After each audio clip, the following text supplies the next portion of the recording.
السلام علیکم ورحمۃ اللہ وبرکاتہ۔ بسم اللہ الرحمن الرحیم، نحمده ونصلی علی رسوله الکریم، اما بعد فاعوذ باللہ من الشیطان الرجیم، بسم اللہ الرحمن الرحیم۔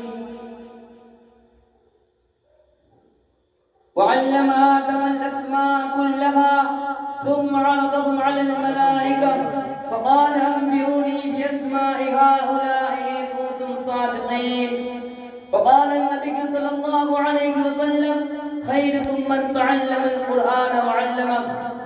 اگر یہ مساجد مدارس نہ ہوتے، اگر یہ مساجد مدارس نہ ہوتے، کہیں بھی جہاں میں مسلمان نہ ہوتے، بصورت بصر سب درندے ہی ہوتے، بصورت بصر سب درندے ہی ہوتے، کسی بھی جگہ اچھے انسان ہوتے۔ اگر راہ دکھاتے اہل مدارس، اگر راہ دکھاتے اہل مدارس، جبینوں میں سجدے ترپتے ہی رہتے۔ قابل صد تکریم مشفق و مربی اساتذہ کرام، قرب و جوار سے تشریف لائے ہوئے مہمانان عظام اور میرے عزیز ساتھیوں، آج کے اس پروگرام میں میری تقریر کا موضوع ہے دینی مدارس کی ضرورت، اہمیت اور کردار۔ معزز سامعین، اس امت کی رہبری اور رہنمائی کے لیے جو سب سے پہلا مدرسہ قائم ہوا وہ غار ہرا تھا، جس کے معلم اول رب کائنات اور متعلم اول رحمت کائنات اور واسطہ اول جبرائیل امین اور کتاب اول قرآن پاک اور مخاطبین اولین صحابہ کرام کی جماعت تھی۔ حضرات محترم، لوگوں کا عام خیال یہ ہے کہ مدرسہ ایک مخصوص چہار دیواری کا نام ہے، مدرسہ شاندار عمارت کا نام ہے، مدرسہ پرکشش ہاسٹل اور پرکشش درسگاہوں کا نام ہے۔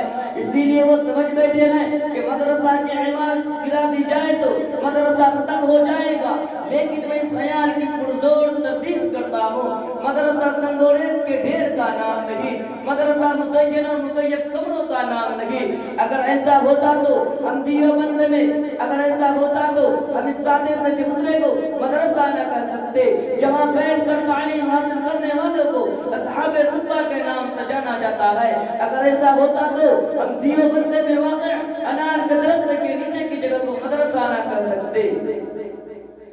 جہاں محمود نامی استاد نے محمود نامی شاگرد کو تعلیم دے کر ہزاروں مدرسوں کی بنیاد رکھی تھی، تو پھر آپ ہم سے پوچھ سکتے ہیں اگر ان چیزوں کا نام مدرسہ نہیں تو پھر مدرسہ کیا ہے؟ تو میں عرض کرتا ہوں، مدرسہ وہ ہے جہاں انسان کو انسان بننے کی تعلیم دی جاتی ہے، جہاں اسے زندگی گزارنے کا ڈھنگ سکھایا جاتا ہے، جہاں عادات و اخلاق اور آداب سکھائے جاتے ہیں، جہاں علم کی شمع اس کے سینے میں روشن کی جاتی ہے، جہاں عادات و اخلاق اور آداب سکھائے جاتے ہیں۔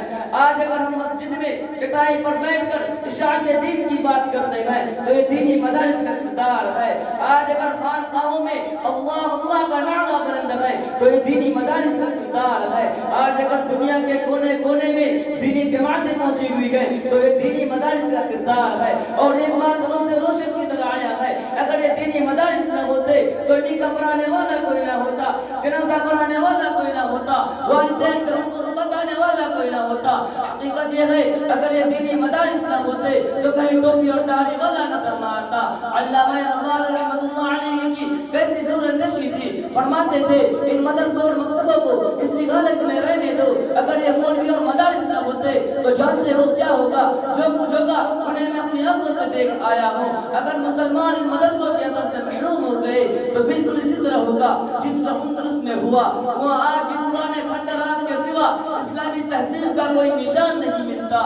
دعا کیجئے کہ اللہ رب العزت ہم سب کو مدارس اور اہل مدارس سے سچی محبت اور ان کا دل سے خیال رکھنے کی توفیق عطا فرمائے۔